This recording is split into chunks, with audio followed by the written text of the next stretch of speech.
Hey everybody, glad to see so many people coming out today. And so what we're going to do is go through a few slides, and we're going to do this quickly. I'll throw some questions over to the panel for the theoretical physics stuff, so thank God we have Carlos available to comment on some of this.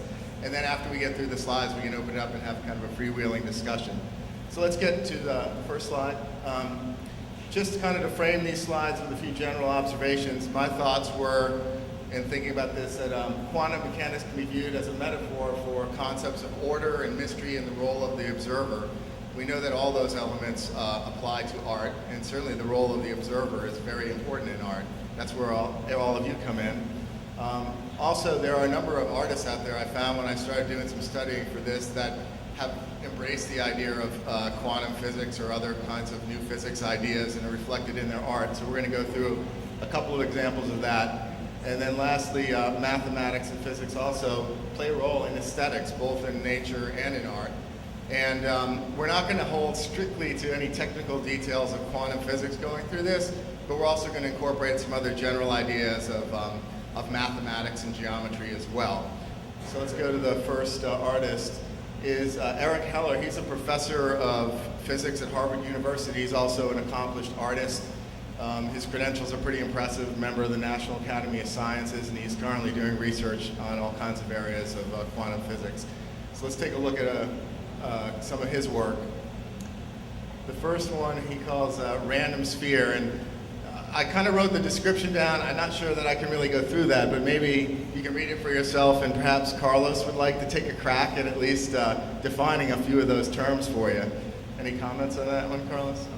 Well, I'm a theoretical physicist, okay, so I never do experiments. That shows. Well, just thanks very much to the organizers for inviting me here to learn about art and quantum mechanics, how you see the influence of physics in this.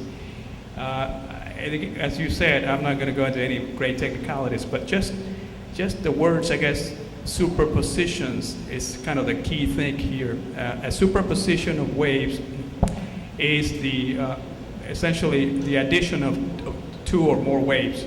And I would like to do something with my hands, but maybe can you hold the microphone? So if this is one wave that's coming like this, it's very simple. And there's another wave that's coming like that, and they meet. If they both meet when they're both high, then there's a new wave that's bigger. So they are superimposing each other. They're adding up with each other.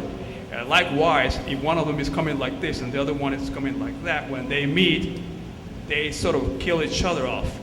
All right, that's also superposition. So these basic principle of superposition of waves create additions or elimination of waves. And just that very simple fact is at the basis of all kinds of interesting phenomena that we see out there.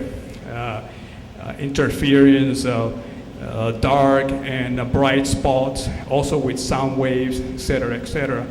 So this is just how a wave would form if you produce them in a random fashion, in an arbitrarily random fashion, and even though it's very arbitrary, you can still see some kind of pattern forming, which is also the hallmark of chaos. Chaos sounds pretty bad, like nothing is systematic, but with chaos, in fact, you can see under certain circumstances the formation of patterns. So, this is one example, and there are many examples where by playing with the system a little bit of waves and fluids, etc., in a chaotic fashion, you can still see formation of pattern. So that's in general. Thanks, Carlos. And these, by the way, images from Eric are all computer generated, so that's the medium in which he works his art. The next one he calls SL21.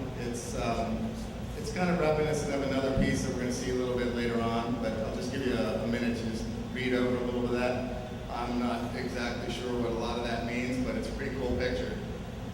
That's an example of the kind of formation that you can have. This simple superposition.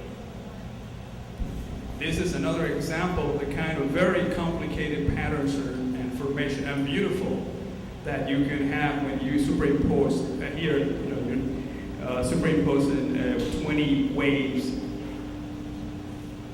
traveling in 20 evenly spaced directions. And by the way, this is something very important that you said before, the connection between physics, geometry, and art and beauty.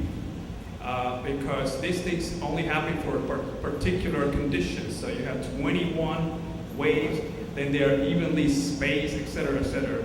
So there's a connection here between the geometry, the way the waves are reproduced, etc. So this is where you see the physics and the connection with geometry, patterns, and beauty. So all these things are interconnected. Okay, next slide, please, Santosh. And this one he calls Resonator 1.